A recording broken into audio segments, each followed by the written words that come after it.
Start our week off on a right note, as always, with our Monday meditation. And we know that everyone tries to stay active, right? We try to do our best. You lately have taken your activity level up a few notches. Tell us about it. I would think so, yeah. I joined F45. It's a gym in Winston-Salem, and I've been getting after probably 5 or 6 days a week there since in the last couple of months. Wow. Yeah, And it's really fun. The style of workout there is HIIT. Yeah, right? it's a lot of HIIT, strength training. Some days are cardio. I still am running as well, which I know you guys know that I frequently do. So yeah. So it's been really fun. But like on a day like this, the stress level of getting back from doing live reporting in the field, lots of activity going on, and then coming back down is definitely it's a challenge. You have to have that balance of working out and having that adrenaline and that energy rush, and then also knowing when to like relax, right?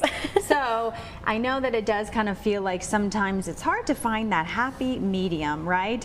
Well, it is always important to recover and calm your bodies after a lot of activity, but that doesn't always mean flopping on the couch right after an intense sweat session. So to tell us more, we are joined now by Nicole Walters, as always, for our Monday meditation. Nicole is the owner of Ahava Collective in Greensboro. Nicole, great to have you as always.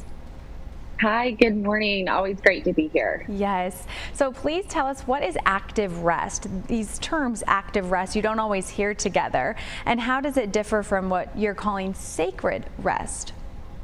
Well, I love that she started off talking about these really high intensity workouts, because that's where the term active rest stems from the fitness community. It's a way for athletes to still kind of maintain stamina without completely getting rid of all, the endurance and hard work that they've done. And the difference between active rest and sacred rest is, sacred rest, we're intentionally calming the body and being physically still, right?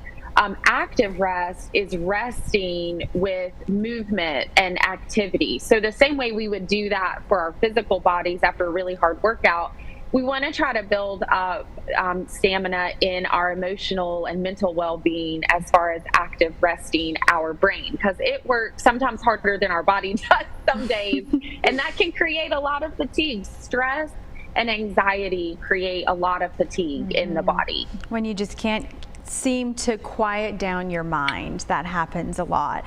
Does active rest only apply though to physical activity? Where else can we implement this in our daily life? So active rest are things that we do physically that can create some sense of relaxation. And just as everything else we talk about here, that's going to be different for everyone. One thing I want to point out is during one of my trainings in yoga, we were talking about recovery and how to use these practices.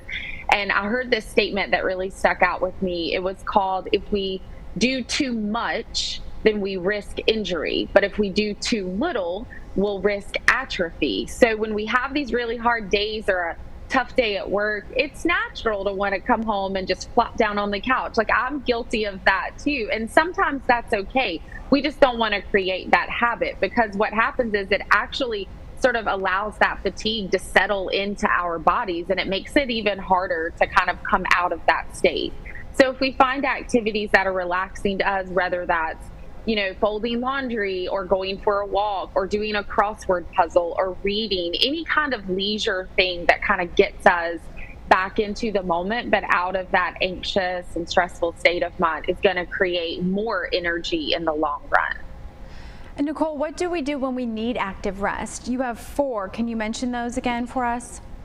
Yes. So 4 things to do for active rest is, 1, you want to keep it pretty light and pretty simple. And again, do activities that you find nice and relaxing. Another thing is just doing things where you're able to just focus on one single task. So that's when things like doing a chore around the house or organizing a closet or something like that, like a task where you can focus on just one thing.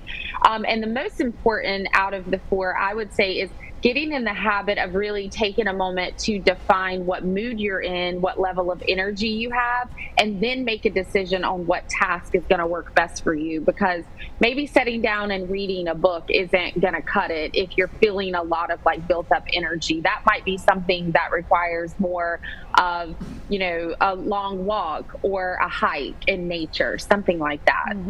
Okay, fantastic. Nicole, thank you so much for joining us.